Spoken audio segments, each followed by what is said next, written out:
A bolsa chinesa vem batendo recordes e não para de subir, e ao mesmo tempo você tem uma queda ainda significativa no consumo interno da China e acaba criando ali um paradoxo. Então, o que está acontecendo? A economia está indo melhor ou está indo pior? E é sobre isso que eu quero falar no capítulo de hoje.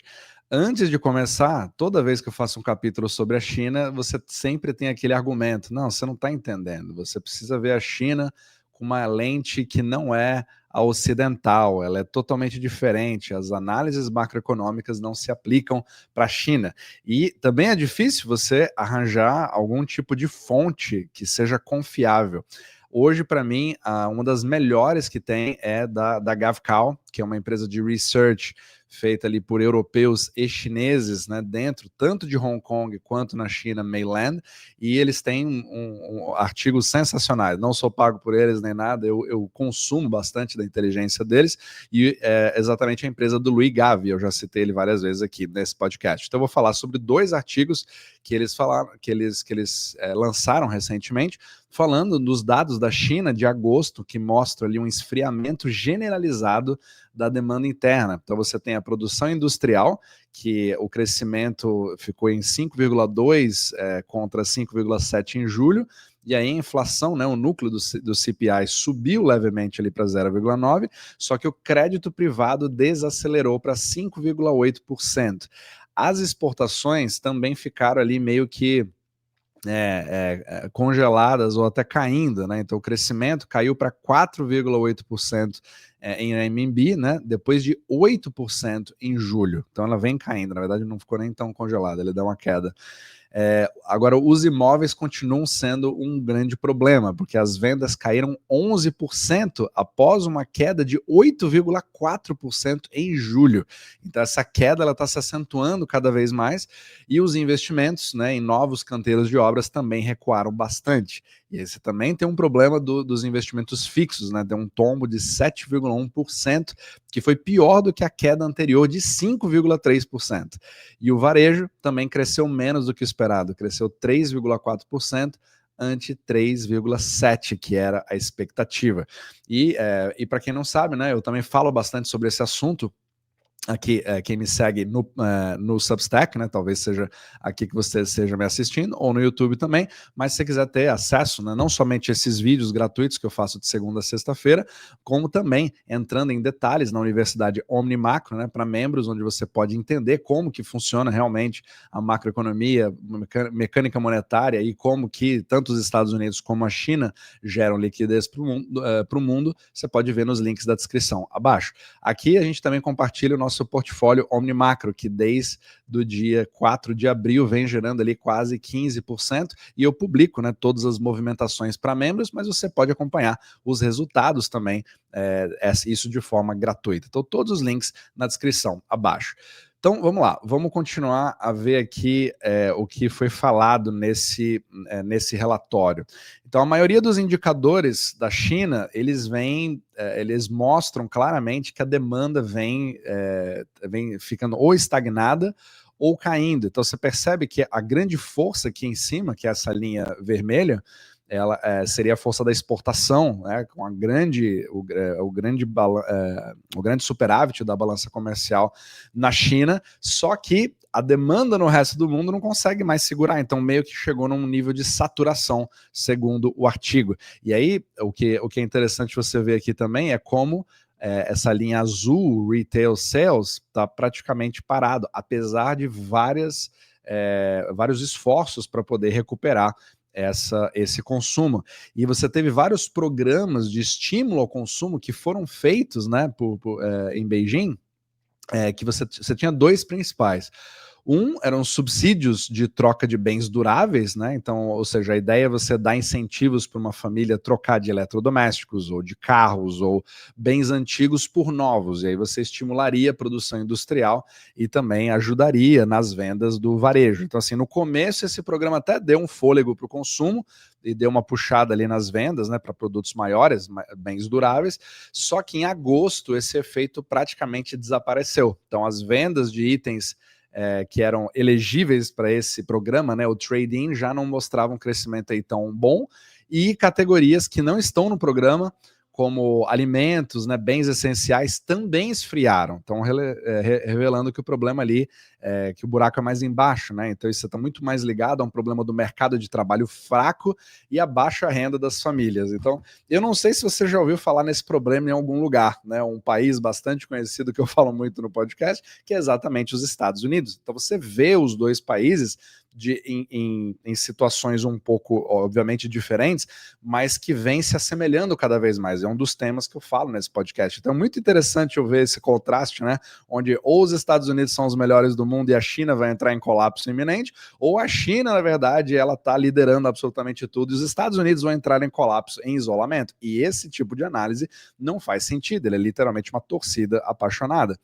E aí o governo tentou criar novos programas de estímulo, anunciando subsídios para creches e educação infantil gratuita. E essas são medidas que vão valer a partir de setembro. Só que ainda não está claro se as famílias realmente vão transformar isso, né, em benefícios para poder consumir mais ou se elas vão guardar renda extra, porque isso também faz parte da cultura chinesa, né? Você viu até... Eu tenho um capítulo bem antigo que eu falo sobre a febre das pepitas de ouro, que os feijões de ouro, que são aquelas pepitas bem pequenininhas, que viraram febre ali na geração Z para poder substituir o seu tipo de cofrinho que você não acreditava nem na bolsa e nem também no real estate, né, no mercado imobiliário. Mas eu vou chegar na bolsa já já. Então, apesar de toda essa fraqueza, o relatório também fala que a produção industrial e as exportações deram uma segurada ainda em agosto. Então, é um quadro meio que ambíguo. Você tem uma demanda interna que afunda, mas a economia continua chegando perto daquela meta oficial de 5% de crescimento agora para esse ano em 2025.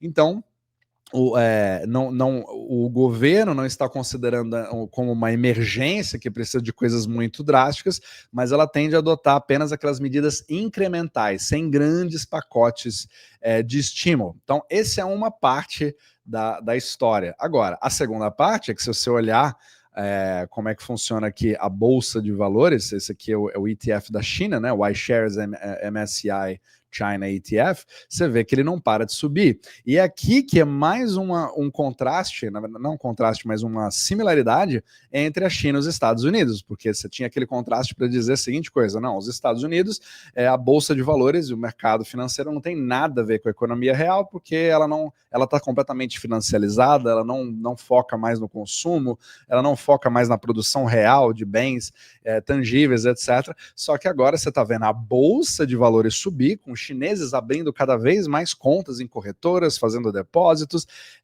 apesar de que a participação ainda é muito menor que nos Estados Unidos, somente 10% da população chinesa, aproximadamente, tem participação em bolsa, só que agora você está vendo isso se transformar numa nova onda, numa nova febre, como uma forma de você ter uma outra classe de investimento para tentar substituir o gap, todo o estrago causado pelo processo deflacionário do mercado imobiliário na China.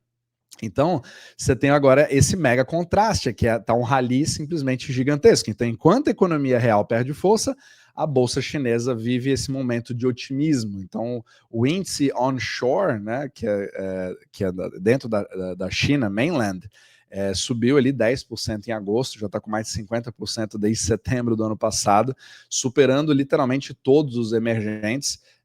Acho que eu tenho até um gráfico aqui, deixa eu ver se eu pego... Pronto, coloquei o gráfico aqui mostrando como que a China vem fazendo ali, vem tendo uma performance bem melhor do que a maioria dos países emergentes, que é esse aqui que está em laranja, né, que é o EM, de Emerging Markets, né, ou seja, mercados emergentes, inclusive o Brasil estaria aqui nessa linha, e aí o resto do mundo, que é o MSCI World. Então a China realmente está ali batendo todos os recordes nesse exato momento.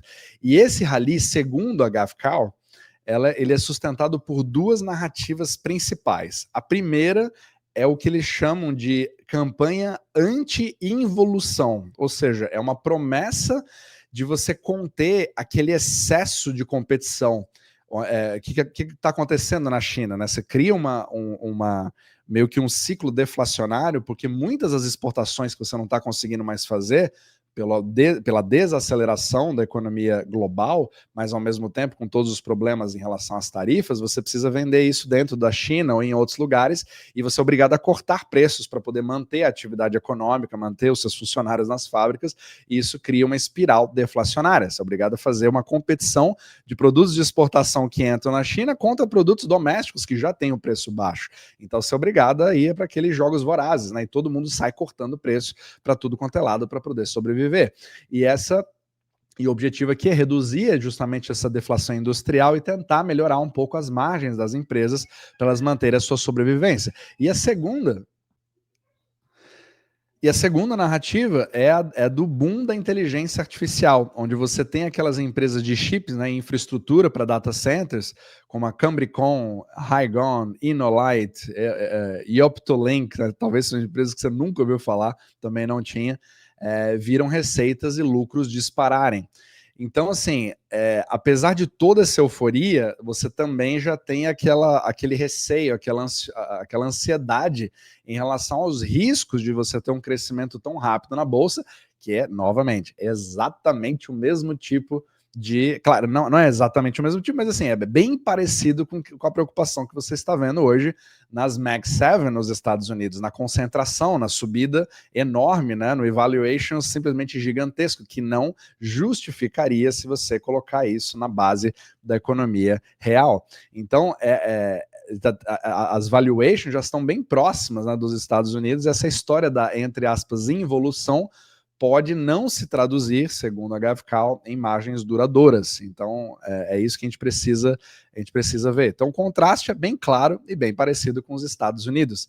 A economia real com consumo fraco, aqueles estímulos de trading perdendo força, investimentos em queda, imóveis em retração, e o mercado financeiro bombando, né, embalado por essas narrativas políticas e pela onda da inteligência artificial. Então, só a cena dos próximos capítulos, né, que a gente precisa acompanhar, mas a China é extremamente importante para a gente continuar vendo a produção de liquidez global que faz todos os mercados surgirem, né, continuar se mantendo, e também como que eles reagem à contínua fraqueza do dólar, que hoje está criando ali uma situação onde o yuan ele está relativamente forte, né, já chegando na banda de baixo, que pode ser um pouquinho problemático para a China, que precisa tanto dessa parte de cima aqui, que continua sendo a parte das exportações, já que a sua demanda interna, apesar de vários esforços, ainda não conseguiu seguir. Então, bem interessante,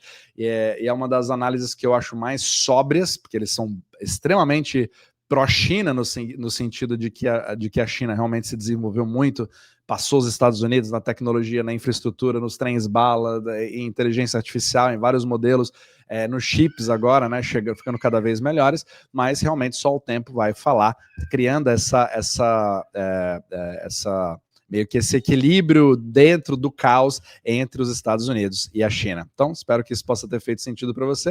A gente se vê no próximo vídeo.